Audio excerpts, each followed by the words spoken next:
মাননীয় মন্ত্রী, যেটি হচ্ছে গতকাল থেকে প্রশ্নপত্র ফাঁসে এক ধরনের গুজব ছড়ানো হচ্ছে, মন্ত্রণালয় থেকে বিবৃতি দেওয়া হয়েছে।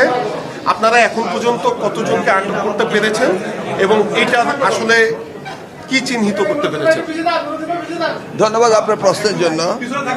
আমি তো আমার সকল মিডিয়া ভাই বোনদের জিজ্ঞেস করতে পারি, আপনাদের ইনফরমেশনটা কি? মূলত তো আমরা আপনাদের অপেক্ষায় থাকি, কিন্তু গুজব ছড়ায় কে? আপনাদের সতীর্থরাই তো। আমি আশা করব গুজব ছড়ানোর আগে যেন একটু ভেরিফাই করে না হয়। এটা আপনারা ইতিমধ্যে জেনেছেন, তাই না? ধন্যবাদ। না, বিভিন্ন টেলিগ্রাম গ্রুপে আমি যদি এখনও দেখাই, মাননীয় মন্ত্রী একদম স্পষ্টভাবে দেখায়, আমি এই টেলিগ্রাম গ্রুপগুলোতে মানে পেশাগত কাজের জন্য প্রতি বোর্ড পরীক্ষার সময় থাকা হয়। আপনি যদি দেখেন এই যে এসএসসি, আমি এই যে গুজবগুলো টেলিগ্রাম গ্রুপে ছড়ানো হচ্ছে, না টেলিগ্রাম গ্রুপে ম্যানুভার করছে, ম্যানিপুলেট করছে, গুজব ছড়াচ্ছে, কিন্তু এটা তো মিডিয়ারা শেয়ার করছে কেন, তাই না? এটা তো আপনি না করলেও পারতেন না। এটা আপনারও দায়িত্ব রয়েছে একটি নিউজ দেওয়ার আগে সেটাকে ভেরিফাই করা, তাই না? আপনাদের সকলকে এই দায়িত্বটা আছে না?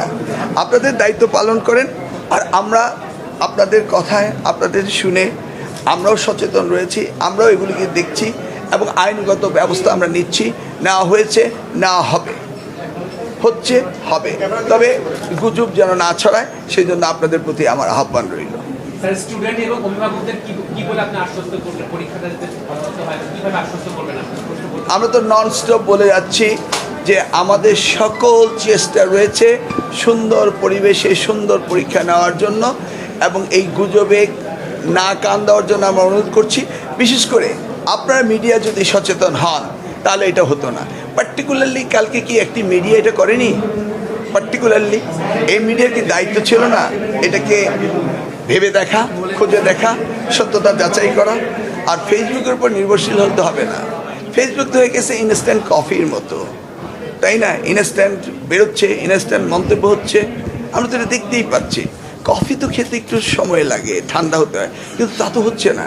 যেভাবে আবার অন্যান্য মিডিয়া, কয়েকটি মিডিয়া সেই ভিডিওগুলিকে আবার রেকর্ড করে পুনর্প্রচার করছে এবং তাদের পার্সোনাল ফেসবুকে করছে, এবং ওই টেলিভিশন এটিকে উইথড্র করার পরে গুজব নিশ্চিত হওয়ার পরেও যারা করেছে তাদের বিরুদ্ধে তো ব্যবস্থা নিতে হবে।